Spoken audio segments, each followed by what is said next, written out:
Hello, everyone, welcome back to the channel. A major shock has hit the heart of Russia's military operations, as reports confirm that Ukraine has destroyed the last remaining supply bridges critical to Russian forces.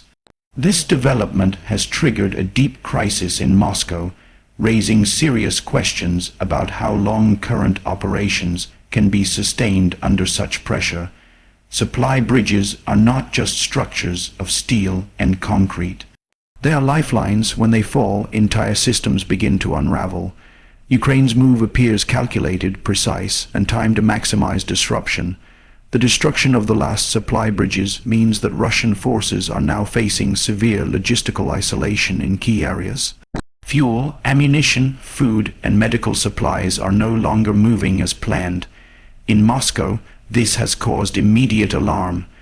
Emergency meetings, urgent assessments, and rapid communications are reportedly underway as officials scramble to understand the full scope of the damage. For military planners, the loss of these bridges represents a nightmare scenario. Without reliable crossings, heavy equipment cannot move efficiently, and supply convoys are forced to halt or reroute. Rerouting, however, is easier said than done. Alternative routes are often longer, more exposed, and less capable of handling large volumes of traffic. This creates delays that quickly compound. Every hour lost increases pressure on frontline units. Soldiers begin to ration supplies. Commanders are forced to make difficult decisions about priorities.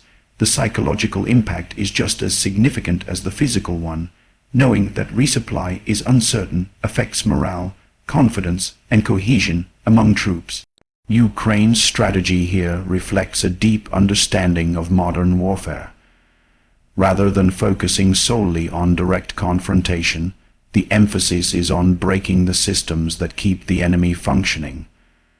By targeting the last supply bridges, Ukraine has sent a clear message. No logistical artery is beyond reach. This message is being felt sharply in Moscow.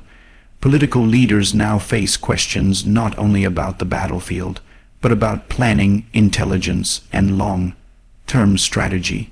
Public messaging may attempt to downplay the crisis, but behind closed doors the urgency is real. Logistics failures have historically changed the course of wars. Armies that cannot feed, fuel, or equip themselves lose effectiveness rapidly. The bridges that were destroyed reportedly connected critical supply hubs to forward operating areas. Their loss effectively cuts off steady flow. Temporary solutions such as pontoon bridges or ferries may be attempted, but these are slower, more vulnerable, and resource-intensive. Setting them up under threat is extremely dangerous. Any repair or replacement effort becomes a prime target. This forces Russian forces into a defensive posture, even if they wish to maintain offensive momentum. Momentum, once lost, is hard to regain. Operations that rely on speed and coordination begin to stall. Ukraine may seek to exploit this pause. With supply lines disrupted, opportunities can emerge across the front. This does not mean immediate collapse. Russia still has manpower and equipment, but the ability to use them efficiently is now compromised. Fuel shortages are particularly damaging. Vehicles cannot move. Generators stop, communication systems falter, ammunition shortages force units to limit engagements, reducing their ability to respond to attacks. Food and medical supply disruptions affect basic survival and recovery, increasing fatigue and casualties. In Moscow, the political implications are serious. Military setbacks translate into political pressure, especially when they are visible and hard to deny. Questions arise about why these bridges were not better protected. Was there a failure in intelligence, in air defense, in planning? Each unanswered question adds to the sense of crisis. International observers are closely watching how Russia responds. Adaptability under pressure is a key indicator of long-term capability. Ukraine's allies may see this as evidence that targeted strikes on infrastructure can yield significant results.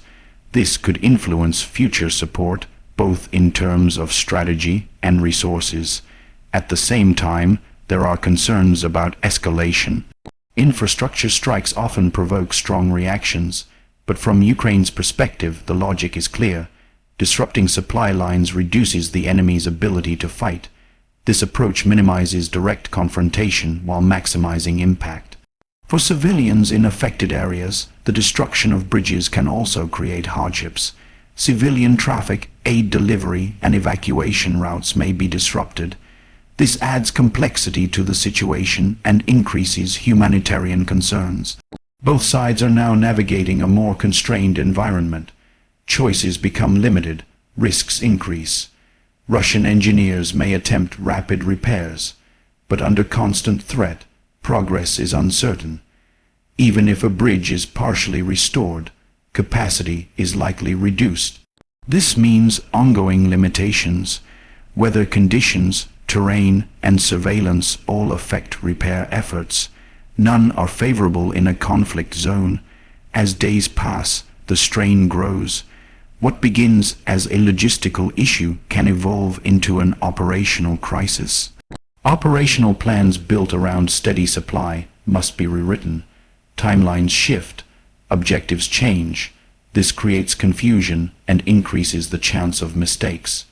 Ukraine's intelligence and targeting capabilities are now under the spotlight.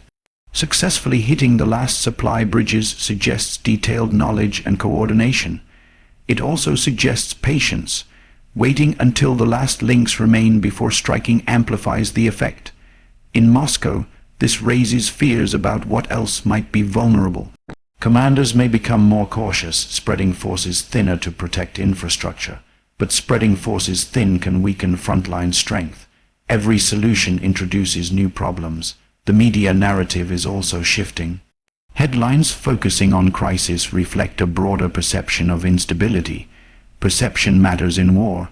It affects morale, support, and decision-making.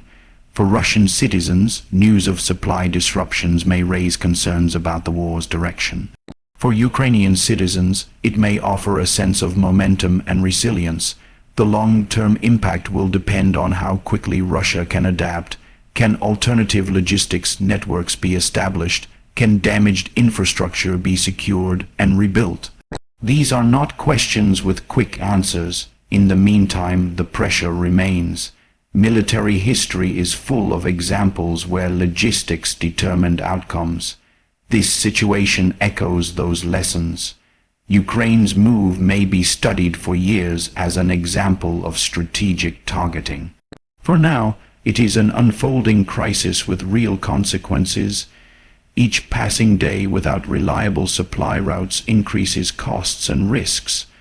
Moscow must decide how to respond, knowing that every option carries trade-offs. Do they pause operations to stabilize logistics? Do they push forward despite shortages?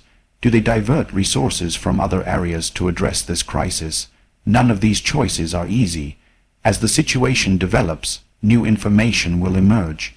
Satellite imagery, official statements, and field reports will clarify details. But the core reality is already clear. The destruction of the last supply bridges has fundamentally altered the operational landscape. It has shifted leverage, at least temporarily. Whether this becomes a turning point or a painful setback depends on what comes next. For now, Moscow is in crisis, facing the consequences of a critical logistical blow. Ukraine has demonstrated that targeting the right points can have outsized effects. This moment underscores a simple truth of modern conflict. Wars are not won by firepower alone, but by the ability to sustain it. And when the bridges fall, everything that depends on them is left hanging. We will continue to monitor how this crisis unfolds and what it means for the wider conflict, because when supply lines break, the impact is never limited to one place or one moment. It reshapes the battlefield, the strategy, and the future decisions of everyone involved.